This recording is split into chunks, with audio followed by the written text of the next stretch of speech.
Bem-vindos a mais um capítulo de Dias do Clube com História. O início da época é sempre cheio de novidades. Chega ao Futebol Clube do Porto Mihály Čička, o guarda-redes húngaro de 18 anos, contratado ao Vasas de Budapeste e indicado por Tesler. Da Noruega, por mero acaso, vem outro reforço, um senhor chamado Fridtjof Resberg. Surge para assumir o cargo de diplomata no consulado da Noruega no Porto.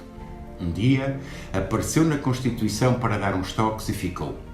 Na estreia oficial, 6-1 ao Progresso, e os estrangeiros dão nas vistas com 3 golos de Resberg e outro de Hall. A época começou bem e termina melhor ainda com 2 títulos e nenhuma derrota.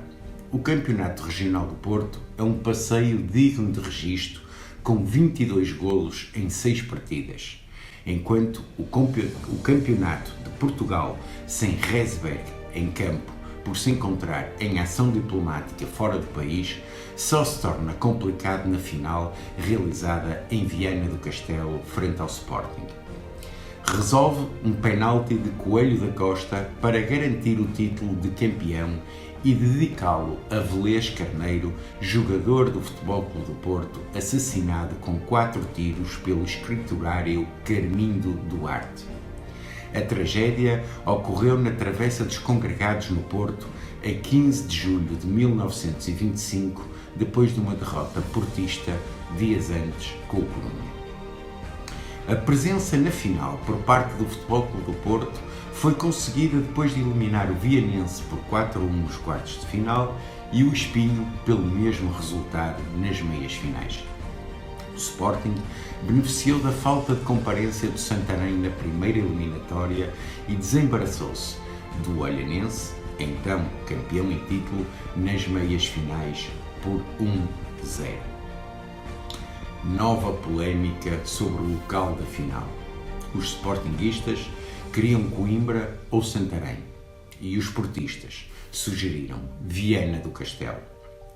A polémica foi resolvida pela União Portuguesa de Futebol, escolhendo a cidade vianense, que teve de melhorar as condições de campo e as instalações para o público, montando uma estrutura metálica que recebeu milhares de adeptos. E entre os 5.000 espectadores que presenciaram o jogo, 3.000 tinham-se deslocado do Porto em comboios especiais ou de automóvel. Os adeptos leoninos não chegavam a 150. A arbitragem do encontro foi protagonizada por um espanhol oriundo da Galiza, Rafael Nunes, por os 2 clubes não terem chegado a acordo sobre o árbitro português que o deveria dirigir. Nessa altura, os árbitros eram formados pelos clubes. Com Viana vestida de azul e branco, os sportinguistas tiveram entradas e saídas de sendeiro e o Futebol Clube do Porto recuperou o título em homenagem a Velês Carneiro. A final do Campeonato de Portugal da época de 1924-25 seria por via dessa morte trágica de Velês Carneiro, marcada por profunda emotividade. Os portistas, num impressionante culto de energia, querer e sentimento, prometeram a si próprios ganhar para que Velês Carneiro ganhasse também. E foi com essa intenção e forte vontade que partiram para Viana do Castelo. A 6 dias do dia marcado para o desafio, não havia em Viana do Castelo recinto capaz para desafio de tal categoria. Mas apesar disso, em apenas 6 dias, os vianenses montaram o campo e bancadas lindíssimas com peões, tribuna central, 16 camarotes e bancadas laterais que foram construídas em menos de uma semana e que custaram 12 contos. A vitória portuense foi merecida, porque o Futebol Clube do Porto jogou efetivamente melhor do que o representante de Lisboa e porque, a par dessa superioridade técnica, lutou pela vitória com entusiasmo, com alma e demonstrou a cada momento da partida uma perfeita compenetração do encargo que lhe cabia pela representação da sua cidade. O Sporting, pelo contrário, jogou sem convicção e saiu do campo vencido por factos que devia desprezar ou esquecer. Inferiorizou-se, deixando-se dominar por fatores que lhe deviam era ter dado coragem e ânimo. Preocupou-se com o público portuense na sua maioria e influenciou-se com a alma dos adversários. O guarda-redes Cisca foi um dos melhores em campo.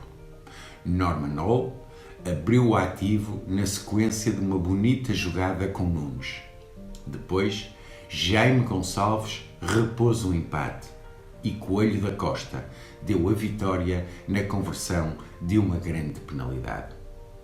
Pela reconquista do título, os jogadores do Futebol Clube do Porto receberam máquinas Gillette gravadas a ouro, estojo completo, com espelho, pincel, sabão e lâminas. Era o prémio mais apetecido dos campeões de Portugal.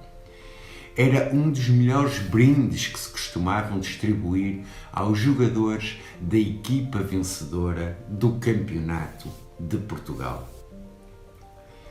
E porque é destas histórias que se constrói a vivência de um clube, nós, aqui nos Dias do Clube com História, nunca esquecemos que sem memória não há história e sem memória não há futuro.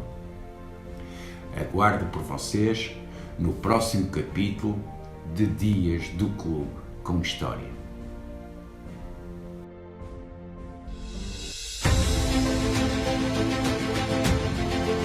O portista vive, subsiste, é eterno.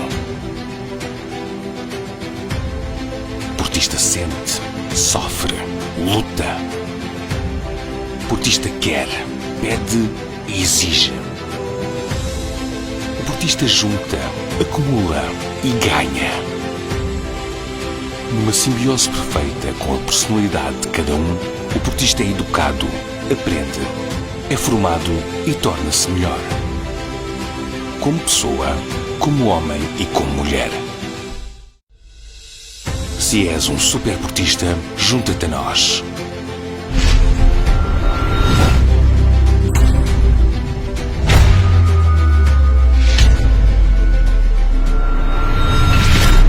Superportista, dragão indomável. Visita-nos em superportista.pt e superportista.com.